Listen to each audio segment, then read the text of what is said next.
again are going to look at the book of Psalms today. And before you turn, I'm going to share some insight and thoughts that always struck my mind and put me in sort of trouble sometimes in my thought process. I'm a person of, I do things while I think a lot. I'm not a person who sit in a chair and just look into something nowhere in the sky and then thinking I'll be doing something. And sometimes I'll be watching a lot of series and then back in my mind things are actually going on constantly. And for a lot of time in my life I had a struggle in a way that there are few people in my life I always felt how they have been so blessed, them being so wicked, or their unrighteous ways, or I was very judgmental in those times, I would say. But then I was struggling because I know for sure what they're doing which hurt me personally, but also eventually I have understood when people expressed to me or they could not express to me, but then they are doing the same thing with other people. But God constantly blessed them because all blessings come from the Lord. And that really hurt me so hard. And sometimes I felt like, why? Why are you blessing, or where are you? This is one of the questions that really popped in my mind multiple times, struggling with. And I have a habit, but now I'm out of it anyway. But my parents used to struggle a lot. Whenever I'm not happy, I used to punch the wall. And I do that a lot. That really pulls my pain off of myself. So I just do it so hard, so hard. Sometimes I used to do it with some of my inside the house, maybe refrigerator or some bookshelves or metal cases.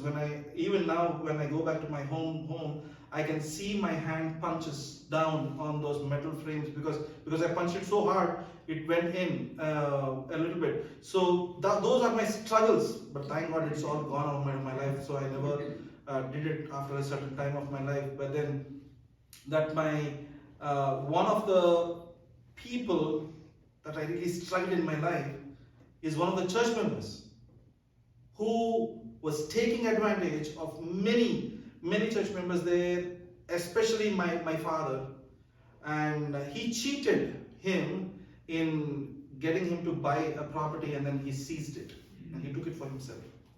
My father had nothing to do, nothing he could do, and just to let go of that property. Okay, so certain things I felt like, and personally also, he kind of insulted me many times in my life. So looking at certain people like that, I always feel like, is God busy with something else? Or is he not paying attention to my life? Or can you see this person, what he's doing? Is there somehow I can bring your attention to him?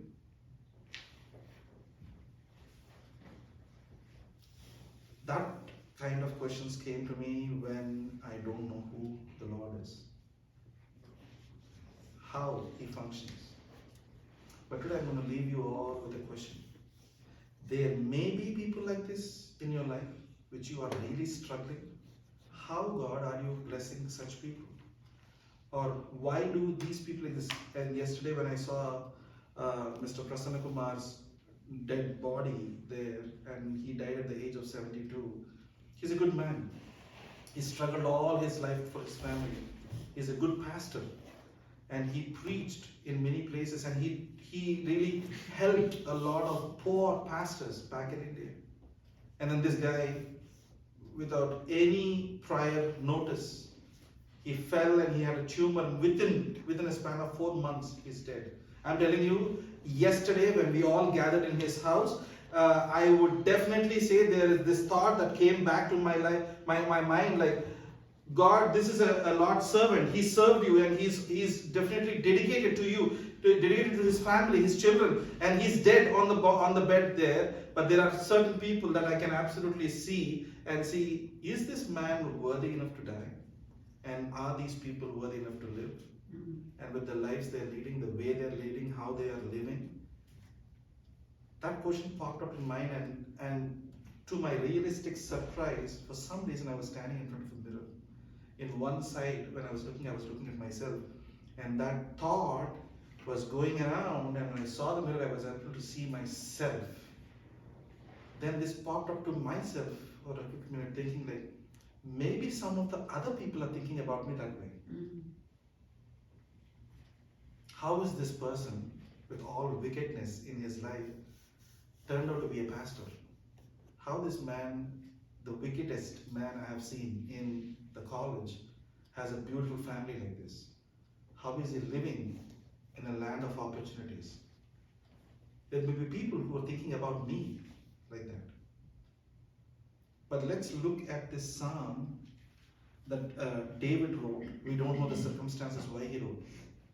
I digged into it, I found out no information, no clue about why it is written that way, and what stage of his life he was in, and why it is written like that. Let's turn to the Psalm 37. Psalm number 37.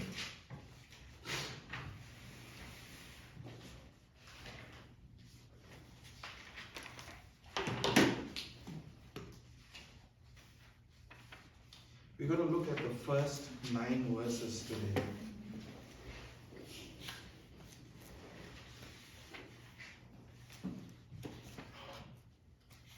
Psalms 37. First 9 verses. Fret not yourself because of evildoers. Do not envious of wrongdoers, for they will soon fade like the grass and wither like the green herb. Trust in the Lord and do good. Dwell in the land and befriend faithfulness. Delight yourself in the Lord, and He will give you the desires of your heart. Commit your ways to the Lord and trust in Him, and He will act. He will bring forth your righteousness as the light, and your justice as the noonday. Be still before the Lord and wait patiently for Him. Fret not yourself over the one who prospers in his way, over the man who carries out evil devices. Refrain from anger, forsake wrath, fret not yourself, it tends only to evil. For the evildoers be cut off, but those who wait for the Lord shall inherit the land. Amen. In all of this word that we look at, we have to take one word to ourselves, is trusting the Lord. My kids go to school every day, and then suddenly I was actually watching something, and this never happened before, and Ria walked up to me, and she just started a conversation with me, talking about something about her school, her friends, things, and line after the line after the, I thought she was just asking me something. She's trying to make up some stuff so that she can get either money or gifts for her friends, or take advantage of me in coming late to the school, from the school. She wants to spend time more with them or something. But then after the first line, second line, third line, she's serious about something. She's talking to me. So I closed my laptop, put everything away, focused on what she was saying, and then I understood about few people that she's sitting day in, day out in school, spending time. And from the time she went, and one thing we both realized is she's changed 6 schools after coming here. And she's been in school for only 6 years. Now she's in 6th grade. 6th grade, And she changed 6 schools, and there are different places that she went. And she said, I shouldn't have gone to the school before she was going to the existing school. She was there only 6 months, but that school really influenced the way she is now. The people that we encounter, the people that we see each and every day, there is this one saying a long time ago is, trust, but verify. Trust, but verify.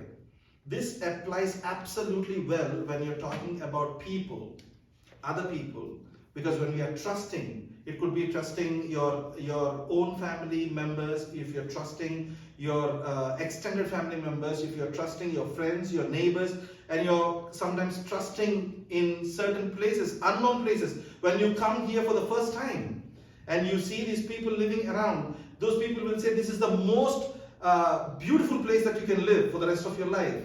The people in the front office. But you trust them and then come start living here. But what the people and the word says is trust, but verify. Be careful.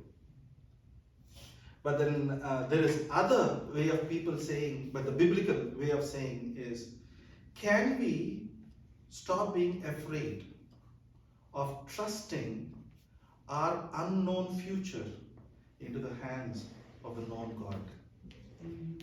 Can we stop being afraid of trusting our unknown future into the hands of known God? Amen. Because what all we just read here is God is watching over the people who are doing evil. God is looking at all their actions. God is looking at their actions, but He is being patient with them because He's giving them time to change. He's not